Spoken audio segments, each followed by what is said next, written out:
Brooks Running has a new shoe for you runners out there. Did you hear that? Better turn up your volume. In fact, turn it up to the max. Introducing the all-new Ghost Max. It's got all kinds of things to make your knees and ankles feel protected, like Max Cushion, Max Soft Landings with DNA Loft V2 foam, and Max Smooth Rides with their Glide Roll Rocker. Feel better on your run with Ghost Max. Learn more at brooksrunning.com.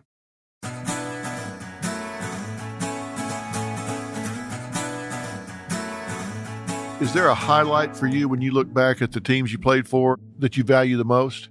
I wore number 51 with the New York Knicks for my dad. And you wore his jersey number. And I wore my daddy's jersey number in New York. You know, he must have been proud. You know, he put a lot of time and effort into us. I would tell any kid, never accept being bullied.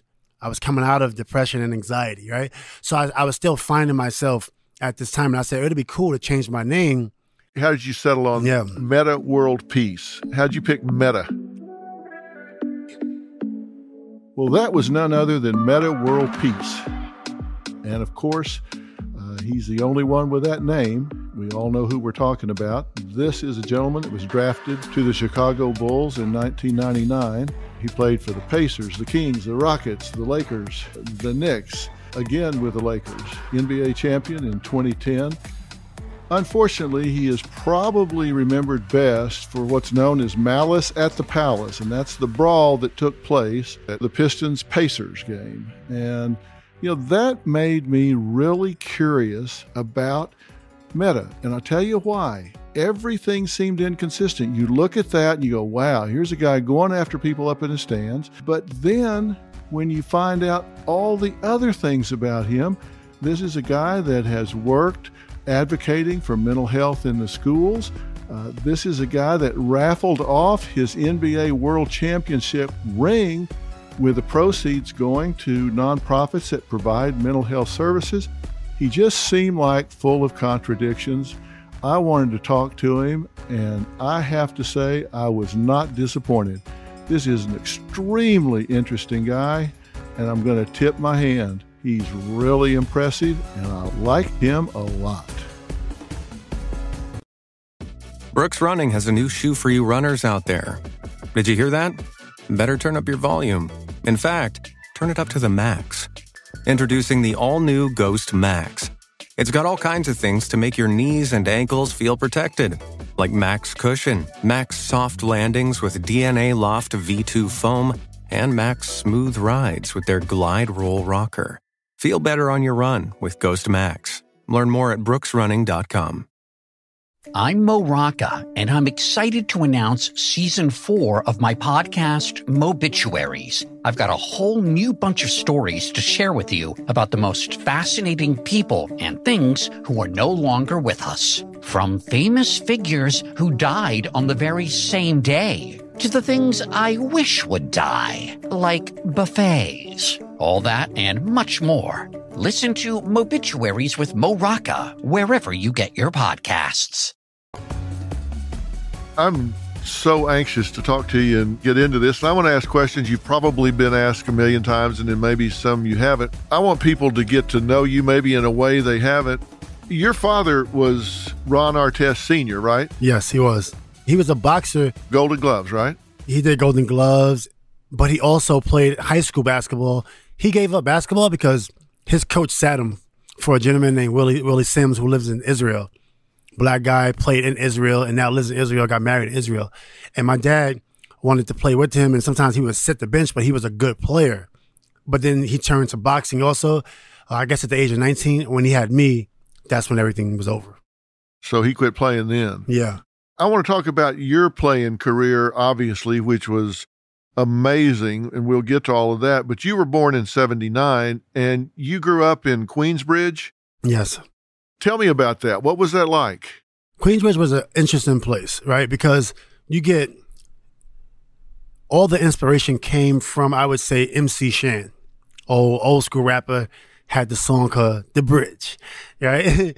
And had the big famous beef with KRS-One. Then after MC Shan, you get Tragedy, Roxanne Shante, who they did a movie on Netflix. They did a movie about her on Netflix. Roxanne. Yeah. Right? Roxanne. And so she used to babysit me when I was a baby. Really? Yes. So she used to babysit me when I was a baby. You know, then you get Nasty Nas, one of the all-time great hip-hop, lyricists. He came after that era with Corn Mega and then Nature and Mobb Deep, who was a huge group they came after. So I'm growing up in this place with stars and celebrities like everywhere. It was crazy. So what was it like neighborhood-wise? Was it rough? Was it low income, middle? What was it like? It was low income, definitely not middle, definitely not poor, but low income. And then it was fun, it was celebrities, but then it was violence and it was happiness. It was like every emotion at the same time. Did you worry about the violence? Was it something where you worried about being on the streets, getting shot? It just depends, so depending on who's your crew or who's your friends, depending on what they did that week, you could potentially either inherit some drama or you could be around some shots when they're going off. So you always have to navigate what's going on in the neighborhood. Sometimes you'll have a friend one week and then the next month or next year, he's full on gangster, so it was a little bit of everything. It was a very interesting place. Wow. You started playing basketball when you were what? My dad took me on the court when I was 6. When I was 8. Yeah. First time he took me on the basketball court on 12th Street. Just in the park? Yeah, in the park.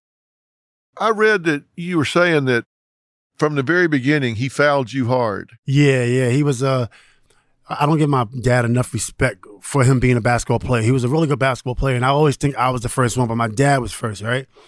So, but he brought the physicalness to our working sessions. And in order to be my dad, I had to be tough because my dad was a lot of muscles and big guy, strong guy. So he definitely made me tough. So when you say he fouled you hard and pushed you on the court, what do you mean? What would he do? Yeah, so I would go for a layup. He would hit me, bump me, elbow me, push me out the way, just would not let me score, and I would get so mad sometimes, not to the point where I was frustrated with my dad, just frustrated that I wasn't strong enough to compete. Was he telling you why he did it? No, he wasn't a real technical teacher. He was more of a parent to me, was just very nurturing. You can do it. Come on, son. It was not a lot of teaching going on. But did he tell you he was toughening you up? Nope. He didn't say anything, huh? Not always positive. Never was at the game saying anything negative towards a coach. He was just always a positive on the basketball court. Yeah. Mm-hmm. When you started playing for the school, were you any good? Well, when I was 10, I was horrible. I remember I lost a 3-on-3 tournament. When I started playing at CYO, a Catholic league, a Catholic youth organization, right? I wasn't that good. I got cut from that team. One of my other friends made it. I got cut. That was St. Rita's, right? I got cut from St. Rita's. Yeah, my first year it was humbling. And then when I was 14, I was cut from another team called Aim High with Coach Kev Jackson. So it wasn't always easy. What'd you think about that when you got, 14, now it's starting to be social. Yeah. You care what you think, and you got cut from the team. What'd you say to yourself? So when I got cut from that team, I said, I knew I shouldn't have been cut because I was tough. But, maybe I didn't make it for whatever reason. So I asked the coach, his name is Kev Jackson, legendary coach. I asked him, I said, could I just come to every game? So I would go every game and sit on the bench. He remembers that. He respects me. He put me on the team next time. But I went to every game, and I wasn't really cheering for the guys, but I was very supportive. I wasn't as social at that time, and I remember going through that experience and facing the fear and facing the fact that somebody said I'm not good. I wanted to see it face to face every day. So you went to every game? Every game. Were you in uniform? Not in uniform. You just sat on the bench? Sat up, it's in street clothes, and just toughed it out. And I was practicing, so I knew I was getting better. And then, when I came back, then I was the best on the team. So did people ask you, why are you on the bench? Why are you here? Some people would ask, but at that time, I'm a young kid just coming into my own. So nobody know how good I am or how good I'm going to be. So nobody's feeling sorry for me or saying you should be on the team. Yeah. For the most part, I'm just off the team, playing with, watching a lot of good players. But now you could have gone and pouted and said, you cut me, screw you, I don't want to be around you or whatever. But instead you went to every game and sat there. Absolutely. I was humble. I was humbling myself, and I wanted to be good, and I wanted to just figure out, why did this person cut me? I'm not going to take it personal, but I'm going to let you know that you need me. And we won championships together. And you kept practicing. Kept practicing. So you made it the next year. Made it the next year. Yep. And how were you then? 30 balls, defense, everything. Yeah. they couldn't really handle me. I was too tough. So by the next year, he saw a completely different player. Yeah, he had the best player on his team. Yeah. He had the best player on his team. Did he wonder if he made a mistake cutting you? Coach Kev Jackson, who Kenny Smith knows, Vincent Smith, his brother, Kenny Anderson, Lamar Odom, they know Kevin Jackson does not really care how you feel. Yeah. Old school coach. Could care less. Could care less. Good or bad, don't really care how you feel. So you wind up going to St. John's, right? Yes. How'd it go there? St. John's is great. Ups and downs, but I was recruited by Fran Fraschilla, Coach Ron Rutledge, a little bit of Louis Carneseca, Felipe Lopez was playing. And when I got there my first year, it was tough because I wasn't a really skilled player. I was okay, but I wasn't great. And I wish I could have been better, but I didn't have the skills certain people had. So college was extremely hard for me. Really? Yeah. Even though you were the best player on the team earlier, it's tough to make that jump to college. College was hard for me, and maybe I put too much pressure on myself. I feel like my stats should have been better. But, we did go to the NCAA tournament for the first time in years. In the second year, we went to the Elite Eight. So I was a general. I can handle defense, and I can control the pace of a game with defense. But offensively, I was really bad. Really bad? No, not really bad. I wasn't as good as I was when I was in Indiana. Yeah, I have a hard time believing really bad. I mean, come on. But, I feel like I should have been better. Yeah. Yeah, I feel like I should have been a lot better. You stayed there 2 years, right? Yeah, 2 years. And then you were drafted. Yeah, 2 years. I wanted to go out of high school, and I went to speak to my former Riverside Church legend, Ernest Lorch, big legend in New York City. And I said, hey, see if I can go to the NBA this year out of LaSalle. And then he went to a guy named Mark Bartlestein, one of the biggest agents in basketball. And then Mark gave him some information and said he'll be a second-round pick. And I said, okay, I'm going to go to college. You didn't want to be second round? No, I didn't want to be second round. Were you happy that the Bulls took you? I was very happy that the Bulls took me. I wish the Knicks would have took me. Yeah. Because I'm from New York City. Right. And I have a lot of pride. But, and I wanted to bring a title back to New York City. I know they had, Melo, and they had all these other guys, and they had a chance to get LeBron. But at that time, I felt like nobody wanted to win a title in New York City as bad or as much as me, and you get a guy that went to Indiana, Defensive Player of the Year, 6th in MVP voting that year, All-Star, 13 All NBA, before the Brawl. And I'm like, this would have been that player in New York City. And I always felt like I did a lot of good things other places, but I wanted to do it in New York City. I mean, you had to be happy in Chicago too. That's pretty rarefied air, right? I mean, absolutely. So it's funny because when I got to Chicago, every time I played NBA Live, which is extinct now like dinosaurs. Right. That was our favorite game, and I would play with the Bulls all the time. Yeah. B.J. Armstrong was my favorite player, and then my best friend Cedric, Indiana, was his favorite team. So when I got to the Bulls, I'm like, I'm with my favorite team. It was pretty amazing. Is there a highlight for you when you look back at the teams you played for that you value the most? I value, there's a lot of things. The Knicks. When I put on that 51 jersey, my dad's number at Long Island City High School, he wore number 51. And I wore number 51 with the New York Knicks for my dad. And that was probably the highlight of my career. I didn't play a lot. I wish I would have played more. And I wanted to win a title. I wish we would have had the players to win a title. I wasn't one of those players at that time that could help win a title.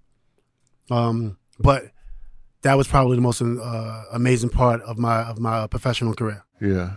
And you wore his jersey number. And I wore my daddy's jersey number in New York. He must have been proud. He put a lot of time and effort into us. Yeah. Talk about changing your name. I know you've been asked that question a million times. Why did you change it, and why did you change it to what you changed it to? I changed my name for a lot of reasons. One reason, because Chad Ochocinco did it. Right. So that was the main reason. Let me give him some credit. When he changed his name, I'm just like, wow, that is so cool.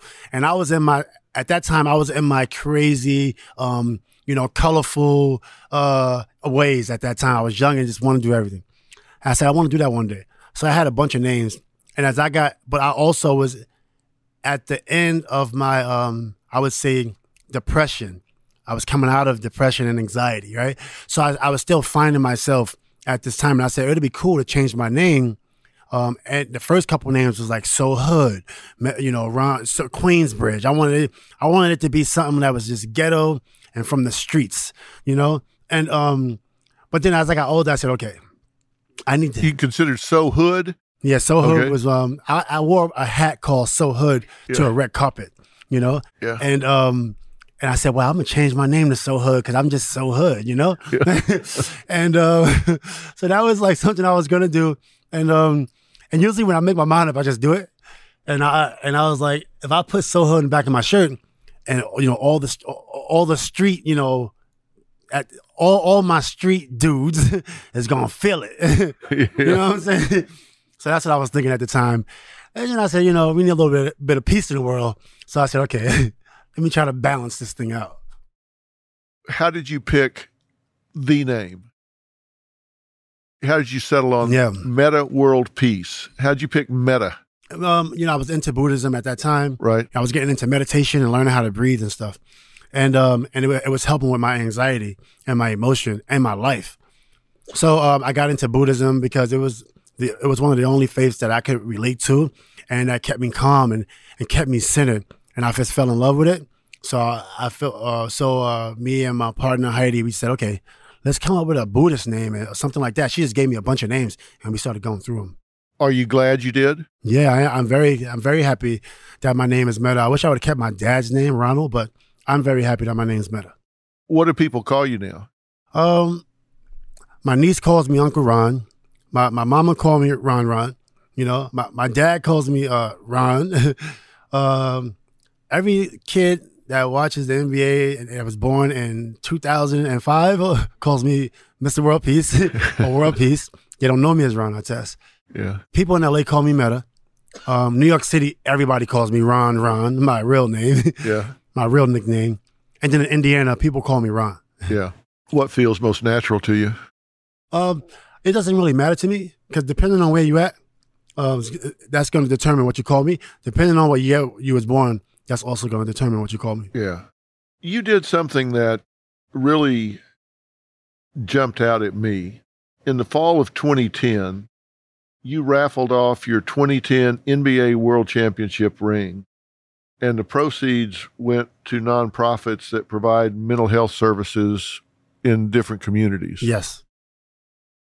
Tell me about that. I mean, I've been helped. I remember going through marriage counseling when I had issues with my ex-wife at the time, who's a really good friend of mine.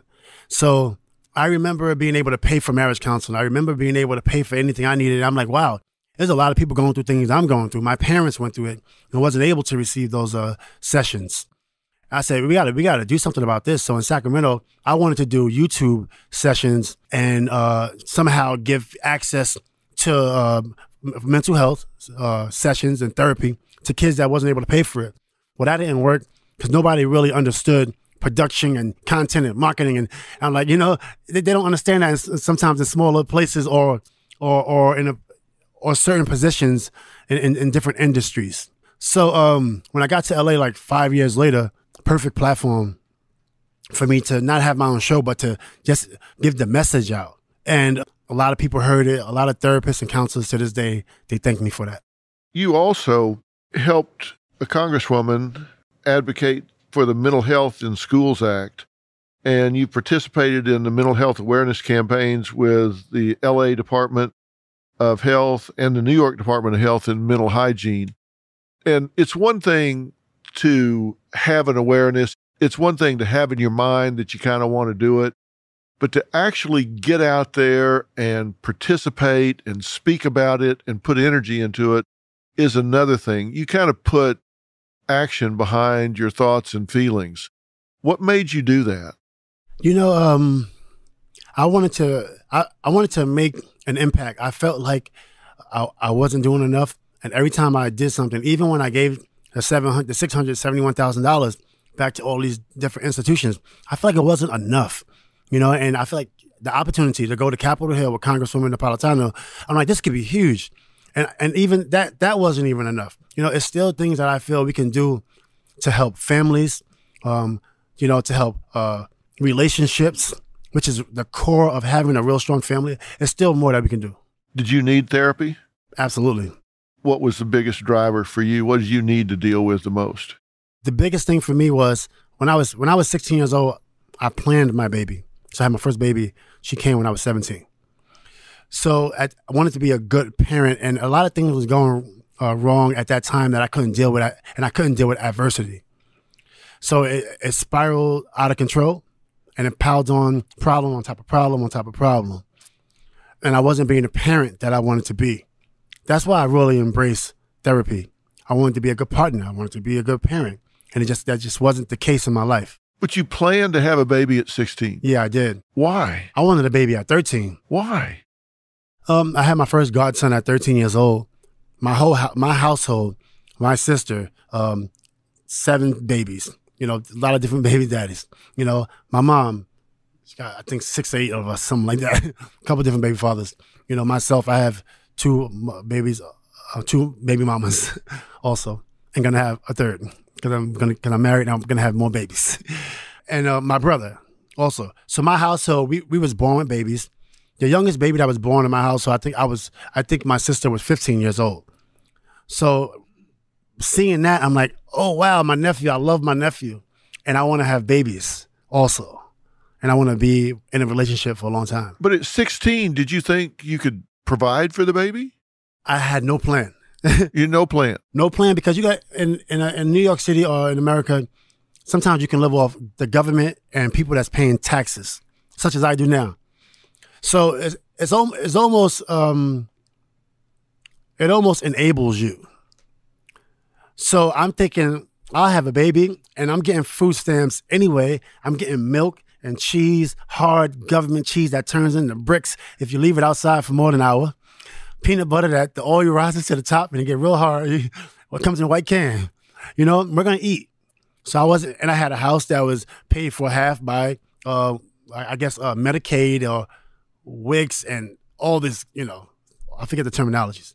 So I didn't feel like I would be hungry or my child would be hungry. Would you say to a 16-year-old kid today that they should have a baby if they don't have a job and a way to do it? No way.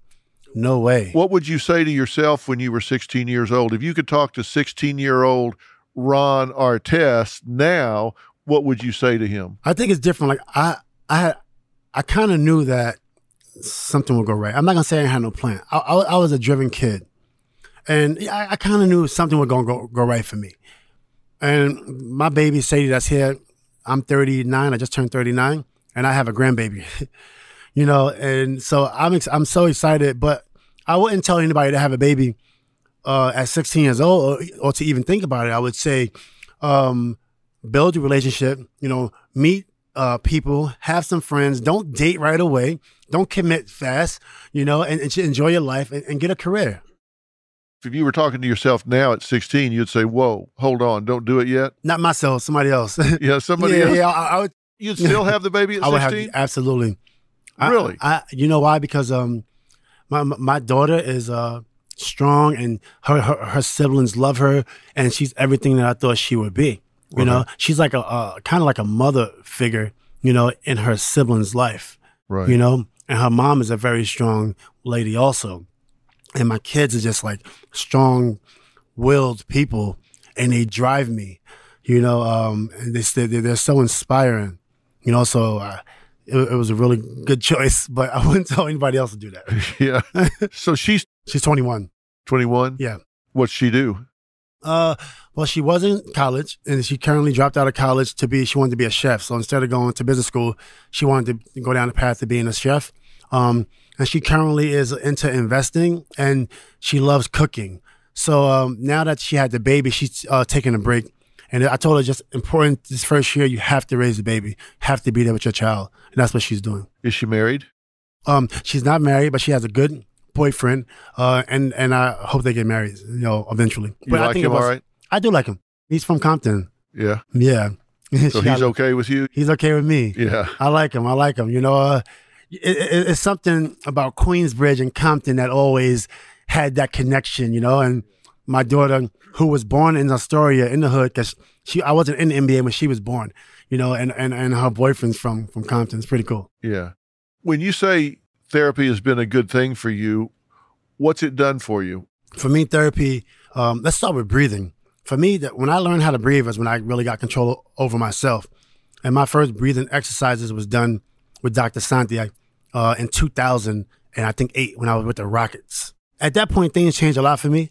Also, I would say in 2005 when I got marriage counseling, the marriage counseling helped more than some of the anger management counseling. Yeah. Because we was touching on different things. And in anger management, we were just talking about anger.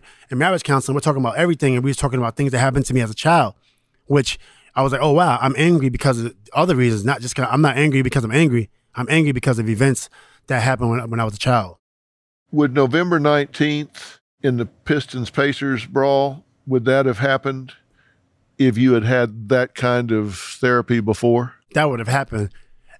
Yeah, I would never. If somebody was hit me to this day and throw something at me, I'm gonna smack him in the back of the head. I'm not gonna give him in the front. I'm gonna give him a smack in the back of the head, like old school parent. You know, yeah. What the hell are you doing, right? Still would do the same thing because hitting people and bullying is unacceptable. I was asked a question in Detroit. A kid said, "What do I do when my mom is getting bullied, and how do I not harm another person?" He said, what should I do? Like, this is reality. You know, I would tell any kid, never accept being bullied, ever. Always show how tough you are, no matter how big that person is, no matter how small you are. If anybody attacks you, never let anyone bully you. When that happened that night, you got hit in the face with a cup of Diet Coke, right? Yeah, it could have been Coke, could have been Dr. Philwater, who knows? Yeah. It was something. It was You got hit in the face with a cup. In the face. It was ridiculous. Did you react instantly? Instantly. Yeah. People say, why I didn't fight Ben Wallace? I could have fought Ben Wallace, but I mean, I already fought enough, and I led the league in flagrant fouls, technical fouls, suspensions. Like, what more I don't need no more drama, you know? And I was practicing my meditation methods. I was taught to go to a happy place at that time. I was 23 years old. And always go to a happy place, go to a happy place. So when I got into confrontation. Oh, what's a happy place in the bleachers? I mean, the first happy place was on the scorer's table when I was laying down. Right. And then and you put the headphones on. And I was playing around. I was trying to find happy places, you know? And then Ben Wallace, after he pushed me, I'm like, all right, cool, whatever. Then he hit me with a towel, took his headband off, hit me with the headband. I tell the referee, I said, what's going on here? You know, like, and we can't even fight. I wish if they can clear it out and we have some space, that's a real fight. Right? So anyway, then when I got hit with the beer, I'm like, now it's ridiculous, Yeah. So Ben Wallace wanted to fight, and as I was running in the stance, he was trying to he was like, oh, there you go, I'm gonna come get you on this side. But when he saw what I was doing, I don't think he wanted to escalate it that far. Because he could have came up there and we could have been fighting in a stance. But, at that point, you don't hit nobody with objects. It's just simple. It's black and white. It's that simple. Your mother, every parent taught you, don't hit nobody. Yeah, of course. Everybody. You think the suspension and all was too much? I feel a couple different ways about the suspension. Something should have happened. And I made that suspension happen more because when I got suspended, then the next day I went on NBC promoting a rap album. Actually, it was an R&B album. I put a lot of money into the album. The album was slated to come out November 23rd, right? So now they tell me I'm suspended, no more checks, for the year or indefinitely, and I said, okay, if I don't get no more checks, I'm going to go work or whatever. It was not my fault. So the next day I'm on NBC and I'm promoting rap albums and I'm just like not caring about a suspension when I should have been, not saying nothing, right? But I'm like, you guys just suspended me for the whole year. And not even that, indefinitely. I don't know what's going to happen next. Yeah, it turned out to be how many games? I mean, a lot. It was 86 games, and it was 86 games. And I felt it was too much, I felt it was too much, but I've never complained about it. I'm not going to complain about it to this day because that's not my business. But you'd do the same thing again today. Somebody throws something and hits you in the face. 1,010% times 5. Yeah. I will never let nobody hit me. It's very important that people don't accept bullying. You see kids get bullied and they commit suicide. You know, they're hanging themselves. This is happening. We see it all the time. You know, this guy keep bullying me. Just the other day, this guy smacked a little kid. The kid was in the hallway. They filmed it and put it on World Star Hip Hop, and the kid was crying. Kid was 12 years old. You know, that kid should have punched those guys in the face, and maybe he would have died at that point. But he would have died, you know, standing up for something. Right. You know, and some kids die not even having the opportunity to hit the bully back. They'll just commit suicide. You know, I would never want anyone to accept being bullied. Yeah, you could report it to someone, but never let nobody know that you're not tough. Always be tough. What do you think about bystanders in that? Because I'm always concerned about, okay, somebody's A's bullying B, and you got 10 bystanders around watching it happen. I think they're as guilty as the bully. Yeah, well, sometimes it's like this. If somebody's getting bullied and you're like, wow, what do I do? Do I go in there? You know, maybe you're small. Like, if I go in there, am I going to get hit? I could imagine what's going through bystanders' mind. But I see a lot of bystanders getting involved. The one particular situation with the kid that was on World Star Hip Hop, it was 3 guys, big guys, and one little kid. The kid was like 12 years old. The guy was like 18, 20 years old, and smacking the kid and saying, where's your father now? You know, and the kid was just screaming and crying, you know, and I'm just like, I wish I was there to help that kid. What do you think of these stories that we're seeing now where these thugs are on the street just running up, blindsiding, cold cocking old people from behind and stuff like that? It's ridiculous, and I'm glad that we see that because I never thought that would happen. If it wasn't for social media, we would have never seen this stuff. You know, we just go on with our days. I'm, playing basketball in 1999. You know, we don't see this stuff. We just getting paid, and that's it. A lot of this stuff is ridiculous, and they need to, do something about it. They should be treated harshly. Why is that happening? Hey, it's Donna from Daily Dose of Donna. Every weekday afternoon on the Daily Dose of Donna podcast, I cover all of the reality TV and celeb gossip and breaking news. I'm a former TV casting director. My husband works in reality TV, and I live for the Housewives, the Sister Wives, the Southern Charmers, and the Summer Housers. And let's be honest, all of the drama. I'll give you a day's worth of celebrity and reality news weekday afternoons in just under an hour. New episodes of Daily Dose of Donna post weekday afternoons and are now available in video on Spotify. Subscribe to Daily Dose of Donna, that's DANA, on your podcast app. I'm Katie Maloney, I'm 37, a divorcee, and I'm out here falling in love every day with myself. And I'm Dana Cathan, 33, former needy mess, and delusional Leo, but I've never been happier. Never been happier. You know that. Good. The foundation of this podcast is for people who want to live their life unapologetically. It's a safe space for anyone who's going through a transition in their life or just dealing with the regular bullshit. It's a religion. We're not saying that we're looking to start a coven, but that might be why we started this podcast. But we're not saying that. Join our cult. Community. The coven. Religion. Okay, let's just stick with community. Listen to the podcast. Listen to the podcast. Sometimes you're not brought up the right way. Myself included. Like sometimes you can get so attached or influenced by negativity, by ignorance, and it becomes a part of you. I was ignorant at one point also.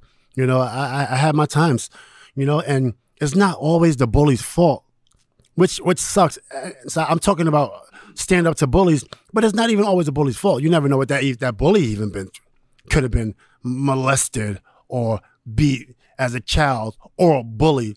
Who knows what everyone is going through, but it has to stop.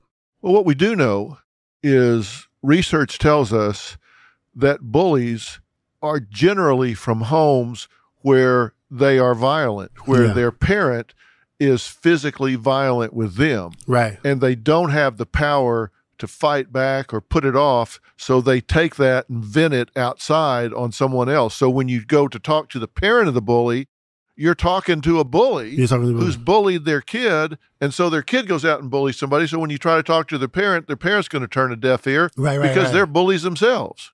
So I just said, be harsh, right? But so now, to your point, if you be harsh, the parent's going to turn to deaf ear. We're never going to solve this problem. So maybe it needs to be some type of awareness to a bullying situation, because it's a major problem in high schools. Yeah, one of the things that's really different today, and you said it winds up people getting dead sometimes, and I've been to Capitol Hill to testify about this because before you get bullied at school, but then you go home and be safe, at least for the night. But now so much of the bullying is on social media where they're saying, we hate you, kill yourself, nobody likes you, you're fat, you're ugly. They can't get away from it when they go home. And their parents think they're back in the bedroom doing their homework on the computer, but when in fact, they're on a social media platform with everybody telling them to kill themselves. They can even change schools, but the bullies follow them to the other school. Absolutely. So it's hard to get away from. It is. And, sometimes I look at my daughter and, we live okay and everything's fine, but I'm always wondering about, are my kids being bullied? Sometimes she comes home and talks about different things she's going through. Not as bad as other situations, but it's still like, oh, wow, people are just kind of cruel. I think Twitter and Facebook, Instagram, they have the mute button, which is huge. Yeah. The mute button is huge. Because it's better than blocking someone. When you block someone, they know you blocked, they're going to find you. When you mute them, they're just like, and I'm like, we don't hear you, buddy. I call them keyboard bullies because they wouldn't do that to your face, but they'll sure do it on the internet. So you said your anger, you think, comes from a lot of what happened in your childhood. What happened in your childhood that made you so angry as an adult?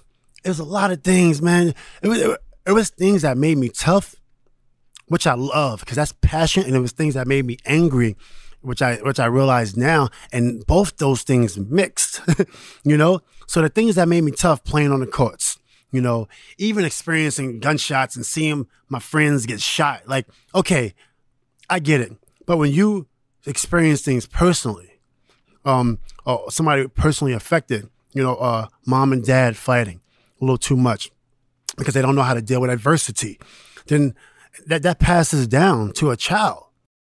I don't know how to deal with adversity, and it shows in life. So it was a lot of things that I've seen as a child, and that I've experienced, and that made me angry at everyone. When did you realize that? When did it come clear to you that things that had happened to you before and you didn't have the power to change them left you angry and you were venting it on other people? I kind of knew it for a long time, but I wasn't thinking about it. It was normal to me to have chaos. It was very normal. When my marriage started to be affected, I didn't even realize I wasn't present mentally and most of the times physically, and that puts a lot of pressure on the wife. Yeah. Because they got to raise the baby, they got to make the food, they got to clean the diapers, they got to control the house, they got to make sure you're okay. And are you coming home at 4 a.m.? They're not really worried if you're out doing something. They worry about you. It was all that whole life I was living. So I wanted to kind of change that. I said, things like really, really need to change in my life. And my relationship might not last, but, at least I can say I attempted to be a better person and still affect those people that I love that surrounds me. The first time you saw a psychologist, you were what, 13? I was 13. Yeah. I was 13. How did you wind up? Was it at school? How did you get to see a psychologist? In my household, my mom and dad always look at mental health issues because my auntie had mental health issues, schizophrenia, in Creekmore Hospital. She was admitted to a psych ward, right? Yeah, still there. Still there now? Still there. When Kali was born, we took him from the hospital with us. My cousin, which is my brother, his older brother, Wally, lived with us also, which is my big brother. So when he was born, you had to take We took him right from the hospital. Straight away? Yeah. Couldn't leave him with her? Couldn't leave him with her, which was my dad's sister. And my dad was a functional on medication. And then my big brother, he actually did 10 years in jail when he was older for drug trafficking. So although he had a family, brothers, my dad and my mom, which was his basically parents, he called him dad, he still was affected. His dad wasn't in his life. He started to get in the streets, and that was my idol. That was the guy when I was going to St. John's. I'm like, listen, we gonna go to the NBA, like just chill. Literally 2 weeks before I go to St. John's, I get a call. Yo, your brother's in jail. For what? Drug trafficking. I said, he'll be out in a year. 10 years. I didn't see him 10 years later. So It was so many different things like that that was starting to kind of mold me into the person I was. So your aunt is still diagnosed with schizophrenia.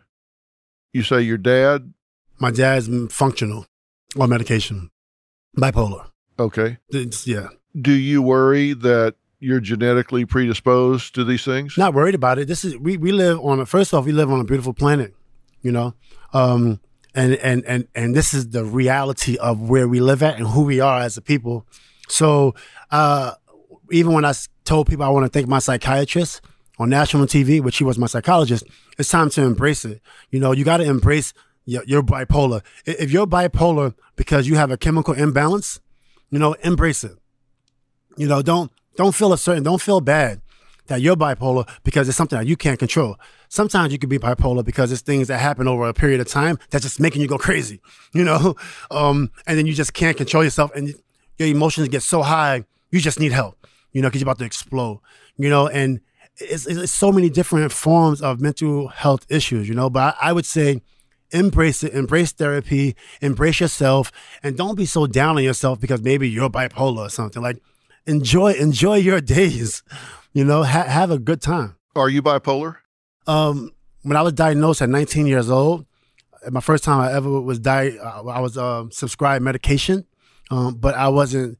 The medication wasn't for me. I was misdiagnosed. I had depression and anxiety at the same time. Right. You know, so most of my sessions was anger management sessions. But if I was bipolar or if I needed medication, I would tell people to this day, I'm bipolar and I need medication. That just wasn't what I was diagnosed with. Do you have anxiety now? Does it hit you sometimes? I deal with everything so much better. Yeah. You know, I still have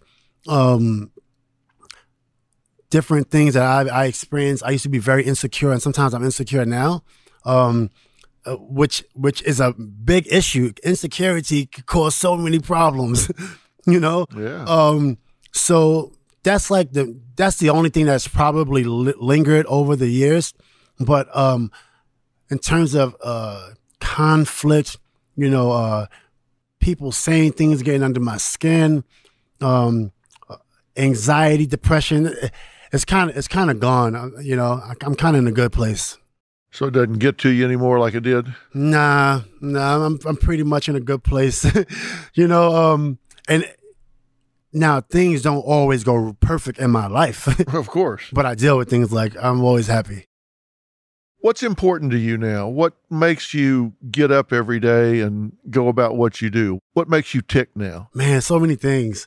Boy, my kids, my wife, my immediate family. My daughter's, you know, 21, got a baby. I'm a granddad, you know, and she's going to get back into business. And I'm just so grateful. My 19-year-old son, scholarship to CSUN Northridge, basketball scholarship, potentially could go to the NBA. He's a music producer. You know, my 17-year-old son, offers from Stanford, Berkeley, Princeton, St. John's, computer science, basketball scholarship, investor, coder. Okay. My little daughter, dancer on a dance team in high school. You know what? What more could I want? What more could I want? You know, I could just go on the beach now. Yeah. my wife, you know, smart woman and graduate, you know, holding down the household and holding down me. You know, what more could I want? What makes you happy every day? You say, what more could you want? What gives you the sense of fulfillment? Honestly, I love boxing. Yeah. I love boxing. I love to stay updated on boxing because I'm a big fan of that sport. Yeah. Probably the number one activity in my life outside of what I'm doing, like in business. Obviously, I love basketball because I played, and I'm in a basketball sports business. Not so much an NBA no more, but I love boxing, and then I like to do things with my daughter. I did a lot of things with her last year that I would do with my teammates. So we used to go to Miami. We would go to New Orleans. We would go party. I said, why I don't experience those things with my family? So a lot of things I would do with my friends, I like to experience with my family. How does your family describe you? What do they say about you? They would say crazy, man. My family would say crazy.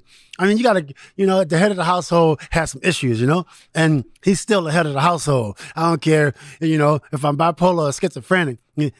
I run this household, and they do it how I do it. But I'm a very easygoing, hippie dad. It's not hard to follow the rules in my house. Just be a good person, clean up a little bit, and go live a hippie life. Yeah.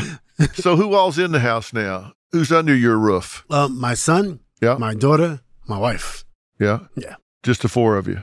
And it's in my oldest daughter, she moved out. Yeah. And then my youngest son is in Arizona at a prep school. So how often do you get to see him? I see him all the time.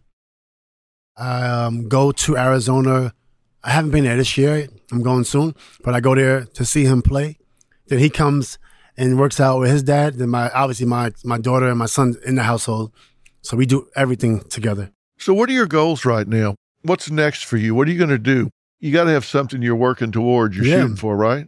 Well, it's like in life, like, what do you want to do? If you only do philanthropy, that means you're not doing business. If you're only doing business, that means you're only thinking about money. You're not giving back. Like, that's not fulfilling. There's no substance in just business, you know? So for me, it's like, and doing both, then you're not going to have time for your family, you know? Which is like... It's a trade-off, right? It is. You got to get a balance. So it's all about balance for me. How can I do all that, things I love, so I'm fulfilled, and so I can be around my family? So basketball and sports, like sports business, it keeps me around something I love, and then also keeps me around my family because my family's in sports, you know. So I try to just stay in that area. And sports is very philanthropic. You're always giving back, you know, to a kid, you know, that needs some guidance. Right. Would you ever coach basketball? Absolutely. Absolutely. What would be your dream job? My dream job is a couple jobs I love. Assistant coach for the Lakers because Luke Walton's the head coach. Yeah. And that's my really good friend. I love him. The Knicks, the Bulls. And I'm not saying this because I don't want anybody's job. I'm just saying that's my dream jobs. St. John's, LIU, Long Island University in New York City.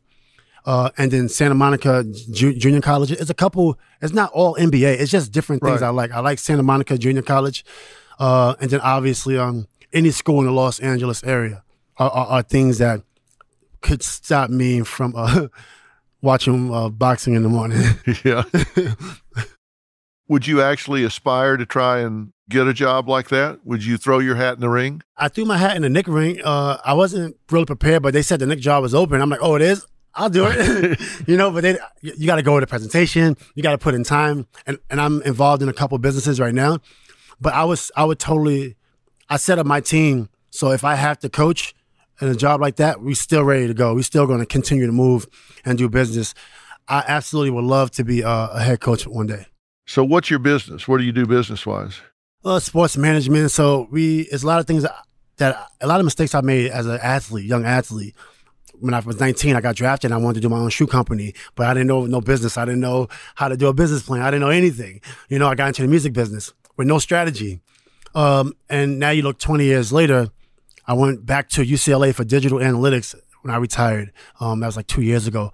I went to Concordia Irvine for business analytics. You know, I go to a lot of conferences around the world, you know, and take all meetings, and I'm learning more. So how can I give that back to athletes?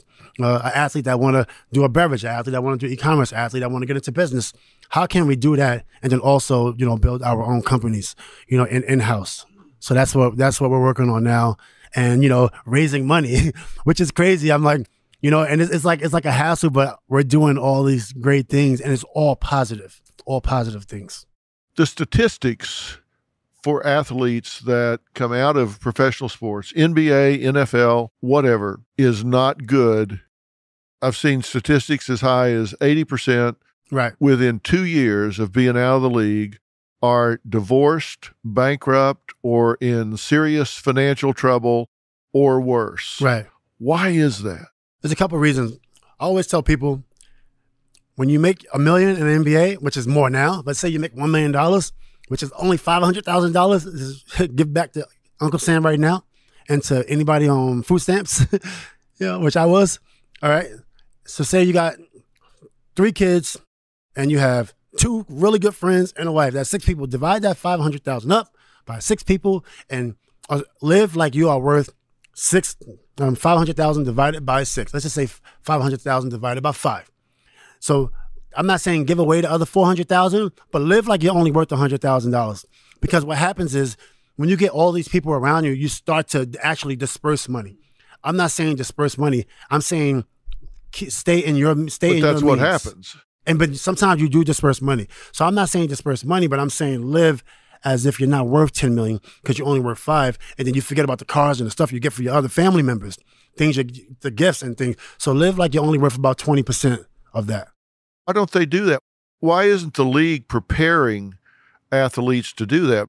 Emmett Smith is a good friend of mine. I see people like you and Emmett who are years out of the league. You're thriving, you're healthy, you're contributing to society, you're making money, you're paying taxes, you're doing well. Why are you guys doing well and others are not? I wasn't always doing well. I understand. When I was young, my first 3 years in the league, I was in debt. I was just spending money. I didn't know about taxes, nothing, right? But the thing is, I push myself to learn. I go to meetings. I don't just depend on like my financial team to teach me. A lot of people only depend on other things. You got to go out there for yourself. You got to take meetings with other financial like experts, with banks. Try not to give your money to some private person, who's going to invest your money. Like the bank is insured. The bank can't steal your money. And then also prepare for your future. Luckily, I had a good team at 29 years old. Before I was out the league, I wanted to prepare for when I get out. We said, what are we going to do when we get out? And I was able to weather a lot of storms, just by preparation. And now I'm learning how not to spend your own money. And it's not about spending other people's money, but preparing businesses where you can raise money. You spread the risk. You bring in investors, you share in the risk, and you share in the rewards, which right? Athletes, I'm not saying, not only we don't do that, I'm gonna group us. Not only we don't do that, we don't know how to do that. So if you're gonna, even if you're gonna go to a record label, you got a music business, and you want to say, hey, Interscope Records, can you give me $2 million? You have no plan. There's no plan. No. Right. But the league doesn't teach that. I look at it and I say, okay, here we've got a lot of young guys with no life experience, a lot of testosterone, a lot of money, and a lot of free time. What could possibly go wrong with this? Seriously? They do. The NBA offers a lot of services, and you either accept it or you don't. The NBPA, they have a partnership with the NBA, and they do things together, and they offer a lot of services. When I first got in, it wasn't as much, but right now, the NBA basically, they setting you up not to fail. So I would say the NBA, they are taking measures, but sometimes the timing just doesn't work. Even like college, I'm trying to prepare to get to the NBA. I'm not focused on school. I'm not focused on economics or tax preparation or paying taxes, which is so easy to do, or paying bills. But you can log in your bills in a bank. They can pay for you online instead of you paying $5,000, $10,000, to these companies. So there's a lot of things that's missing.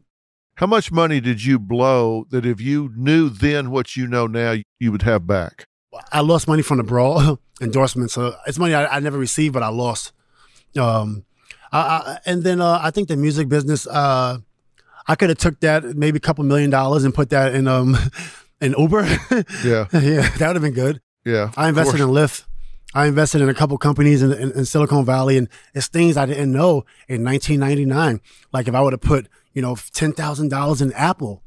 And, sometimes as athletes, and I get it, financial advisors want to preserve your wealth. I get it, and you should. But also, introduce these athletes into, to other situations and to other people. There's a lot of smart people out there. Not everybody's Bernie Madoff. It's a lot of smart ways to invest your money.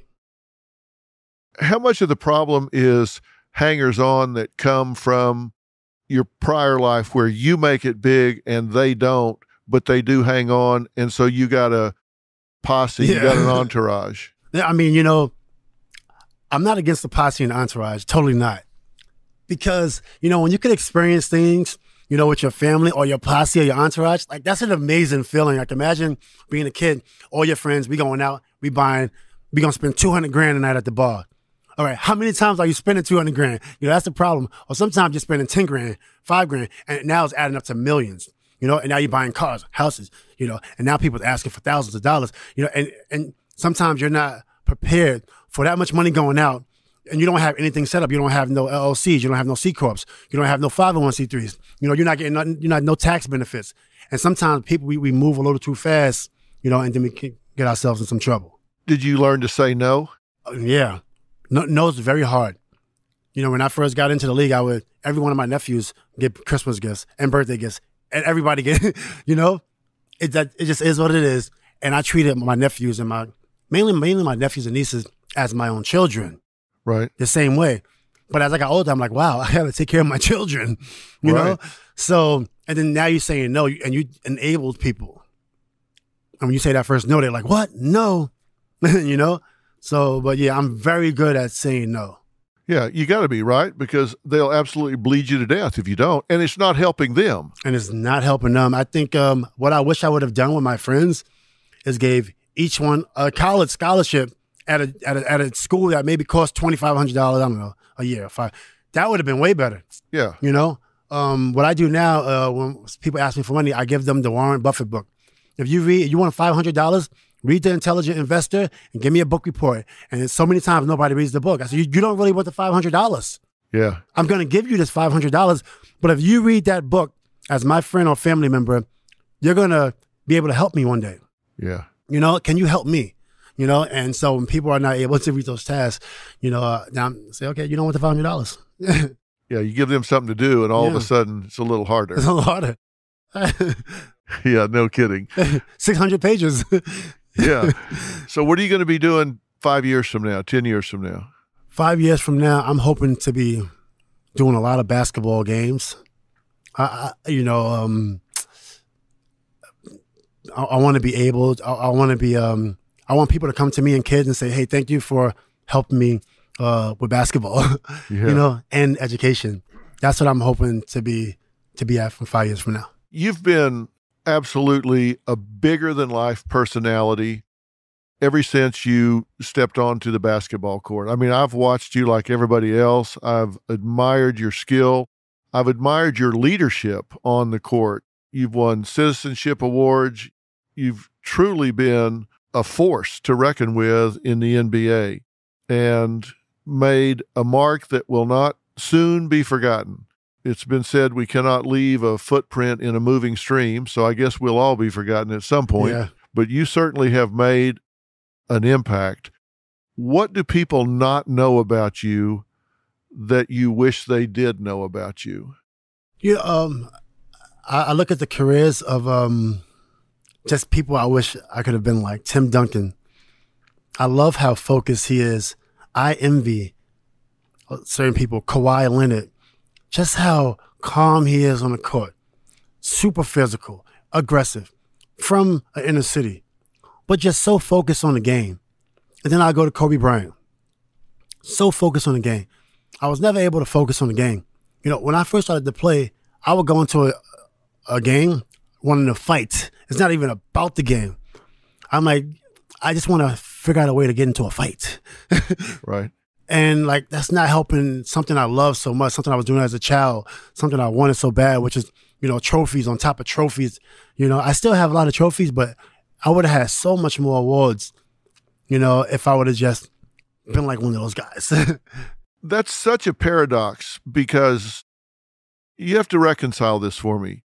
Because to sit here with you now and talk to you, you're such a friendly person. You got an easy smile, an easy laugh. You're charming, gregarious, outgoing, engaging.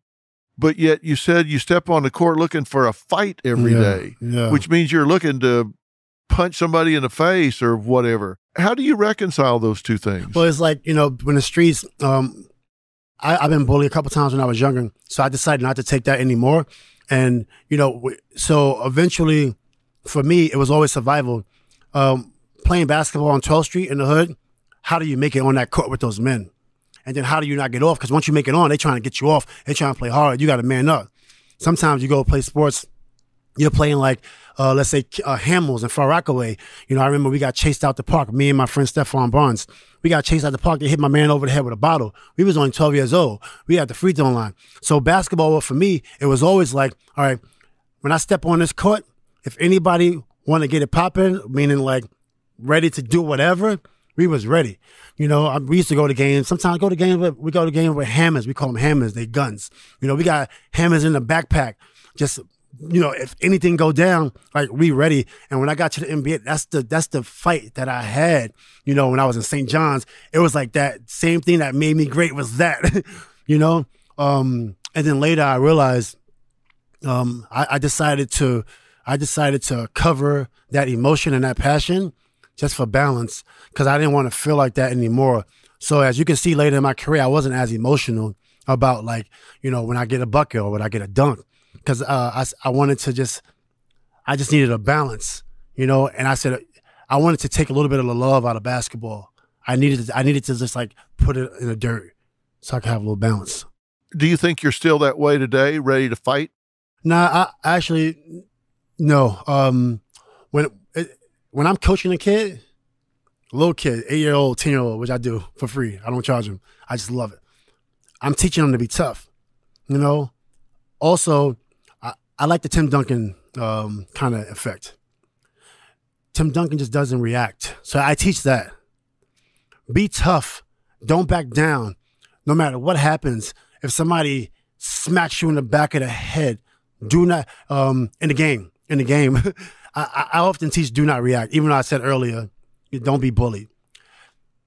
But if you react in a basketball game, you can make a big mistake. You can get ejected. You could be an important piece of that team, no matter what happened to you. I've seen Tim Duncan do it time in and time out. And, you know, I always wanted to be like him. So I teach people to be tough, but I do teach them not to react. Are you better now or just different? Is it better that you don't react now? Have you gotten soft or is it better? Yeah, no, I hate being soft. I don't like that. But I am a little soft, but it's not something I'm happy with. Well, I mean, have you lost your hood edge? Have you become suburban dad? I know, right? I try to avoid conflict as much as possible. Yeah. And then, you know, if something happens, somebody brush me or somebody want to road rage, I let a lot of things slide now. You know, nowadays it's, I let things slide. Just in everyday life, if you're in a crowd or something, somebody bumps you, is your first reaction like, okay, well, yeah? Not no more, because it's a different situation for everything. Somebody can bump you by mistake. Somebody can bump you on purpose. Somebody can be bumping you to push a button. There's so many things that you can't control, you know, but you can't control yourself. So I always try to be aware of things that I can't control. Yeah, but if I was in a crowd looking for somebody to pick a fight with, you would not be on my short list. You would not be on my short list. There'd be 30 or 40 other guys. I tell you, I was in a club like 6 years ago, and this guy, he wanted an autograph, but I was hammered coming out the club because I was having a great time, right? And I'm like, excuse me, sir, I cannot sign an autograph right now. You know, he thought I was disrespecting him. He came and tried to punch me in the face. You know, this literally happened. It was on TMZ. The guy tried to punch me in the face because I wouldn't sign an autograph. You know, and I was so mad. I'm like, I want to fight now. You know, and then we got in the car and ran off. It was like that type of stuff. Like, you can't control those situations. No, but it's hard to say no to a fan, though. They do get their feelings hurt. I'm my own no person. I don't like people saying no for me. So if I'm out, I get 20 fans that sign autographs, I'll sign them. But then it's now another 10 want to sign it, and I got to go. Sorry. Yeah, and that's hard. Yeah. You got to keep your feet moving. I know. Yeah, it's true. You got to keep your feet true. moving. You understand? You don't make eye contact and keep your feet moving. Those are the keys, right? Yeah, you get it. Yeah. Well, I've had a good teacher. Oprah taught me. She said, if you don't feel like it, just don't go out there that day. Wow. That's amazing. Yeah, that's good advice. Thank you so much for doing this. Thank you. Thanks for having me. I have really enjoyed getting to know you. Absolutely. I also want to tell you how much I appreciate and respect the fact that you've been transparent about mental health issues and your advocacy about mental health issues, because people as famous, as high profile, as bigger than life as you are, that are transparent about that, I promise you it gives people permission to say in their own life, if a man like you can be transparent about it, if a man like you can say, I can benefit from it, then millions of other people say, if he can acknowledge it and say he can benefit from it, then I can. And your transparency about this and your being vocal about this, I promise you, has saved thousands of lives because people got help instead of being depressed and taking their own lives. You, my friend, have saved thousands of lives, and I thank you for doing that. Thank you. Thank you so much. If you would like to watch the video of this entire interview, please go to Dr. Phil's YouTube channel and subscribe. It's free, and you will find this interview and a whole lot more.